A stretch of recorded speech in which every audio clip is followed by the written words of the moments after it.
Hello, welcome back to our channel. അപ്പോഴേ എൻ്റെ ഒരു അവസ്ഥ പറയേണ്ടിയിട്ടാണ് ഞാൻ വീഡിയോ കാണിച്ചത് കേട്ടോ.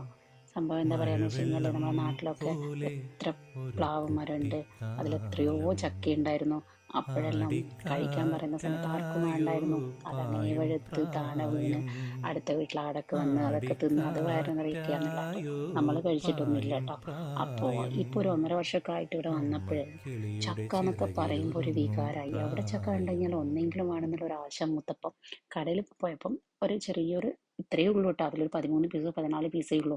അതിന് നോക്കുമ്പോൾ റേറ്റ് $5, 21 സെൻറ്റ്. $5 എന്ന് പറയുമ്പോൾ ഒരു ഡോളറിന് 60 വെച്ച് കണക്ക് കൂട്ടി കഴിഞ്ഞാൽ 10 350 മുതലാണ്. എന്നാൽ കഴിച്ചോ എന്ന് ചോദിച്ചു കഴിഞ്ഞാൽ കഴിച്ചു, ആശയൊട്ട് തീർന്നു എന്നില്ല എന്ന് പറയുന്ന അവസ്ഥ. ഇതാണ് സംഭവം. മുറ്റത്തെ മുല്ലക്ക് മണമില്ല എന്ന് പറയുന്നത്. അപ്പോഴൊന്നും വേണ്ടായിരുന്നു. ഇപ്പം ഇത് ഏതോ ഒരു നാട്ടിലത്തെ ഏതോ ഒരു ചെക്ക ഏതോ ഒരു നാട്ടിൽ വന്ന് തിന്നേണ്ട ഒരു അവസ്ഥയായി. ഗതികെട്ട പുലിപ്പുല്ലുണ്ടെന്നൊക്കെ പറഞ്ഞ പോലെ അത് തിന്ന് സമാധാനിച്ചു. അപ്പോൾ